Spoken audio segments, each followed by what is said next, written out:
Baik, Assalamualaikum warahmatullahi wabarakatuh, anak-anak. Syukur alhamdulillah, pada kesempatan kali ini kita ketemu di pembelajaran Bahasa Indonesia kelas 5 tema 1 tentang ide pokok dan khususnya menentukan kalimat utama.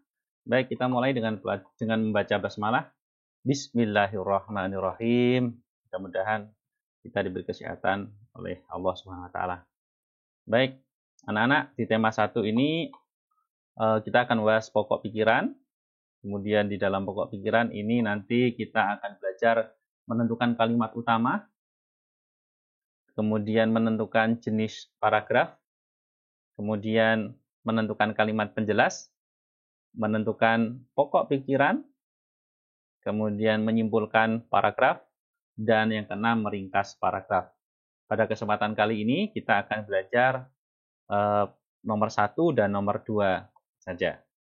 Baik. Setelah belajar pertemuan ini, kalian dapat menentukan kalimat utama dan menentukan jenis paragraf. Menentukan kalimat utama, maka kalian harus tahu apa itu kalimat utama. Nah, kalimat utama adalah kalimat yang menjadi fokus atau bahasan utama. Ini kata kuncinya, menjadi fokus, kalimat yang menjadi fokus atau bahasan utama dalam paragraf. Atau kalimat yang menjadi dasar pengembang paragraf. Jadi kalau ditanya apa itu kalimat utama, ini jawabannya. Umumnya, suatu paragraf terdapat satu kalimat utama, jadi hanya satu kalimat utama, dan memiliki beberapa kalimat penjelas. Kalimat penjelasnya ada beberapa, lebih dari satu. Kemudian fungsi dari kalimat utama yaitu menjadi dasar pengembang paragraf. Kemudian fungsi kalimat penjelas yaitu menjelaskan kalimat utama agar lebih mudah dipahami oleh pembaca. Jadi punya fungsi masing-masing. Sampai sini bisa dipahami? Oke. Lalu bagaimana cara menentukan kalimat utama? Ada langkah-langkahnya. Yang pertama adalah tentu harus membaca teks tersebut secara utuh dari awal sampai akhir. Kemudian pahami setiap kalimat. Kemudian dilanjutkan perhatikan topik yang dibahas. Apa topik yang dibahas? Apa yang dibahas di dalam paragraf itu? Apa yang dibicarakan di dalam paragraf itu? Kemudian ingatlah tadi dalam sebuah paragraf biasanya hanya terdapat satu kalimat utama. Oke. Yang lainnya adalah kalimat penjelas. Baik. Mari kita latihan. Sekarang bacalah paragraf berikut ini. Wayang bambu merupakan salah satu jenis kesenian yang cukup langka. Satu kalimat. Ditandai dengan titik. Kesenian ini berkembang di daerah Bogor, tepatnya di Kampung Cijahe, Jawa Barat. Dua kalimat. Ditandai dengan titik. Kesenian wayang bambu ini awalnya dikembangkan oleh Ki Drajat yang merupakan pembuat sekaligus dalang wayang bambu. Tiga kalimat. Sesuai namanya, wayang bambu terbuat dari bambu, khususnya bagian dalam bambu. 4 kalimat. Jadi, paragraf ini memiliki berapa kalimat? 4 kalimat. Ditandai dengan titik ini. Satu titik ini namanya satu kalimat. Oke.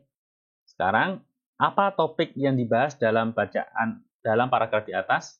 Apa topik itu? Topik adalah hal yang dibicarakan. Hal yang dibahas. Topik.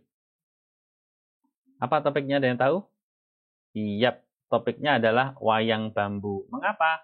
Karena kalimat 1 membicarakan tentang wayang bambu. Kalimat 2, kesenian ini maksudnya juga wayang bambu. Kemudian, kesenian wayang bambu ini juga merupakan, jadi yang dibahas adalah wayang bambu. Sampai paragraf kalimat terakhir adalah wayang bambu. Baik. Kemudian, mana kalimat utama dalam paragraf di atas? kalimat utamanya adalah terdapat pada kalimat pertama. Apa tadi kalimat utama? Kalimat yang menjadi dasar pengembang sebuah paragraf. Ya, tuh.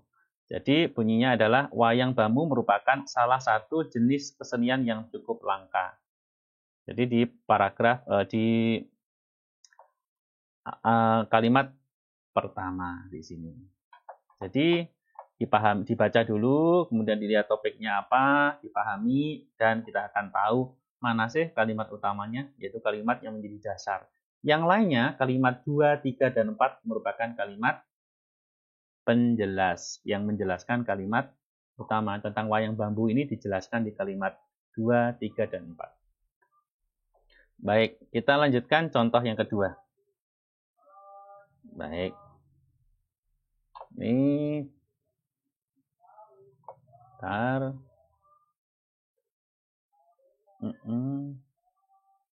Oke.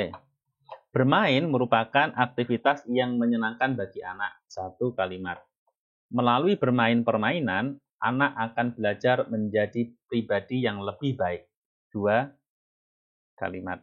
Selain itu, bermain bersama teman juga memiliki beragam manfaat.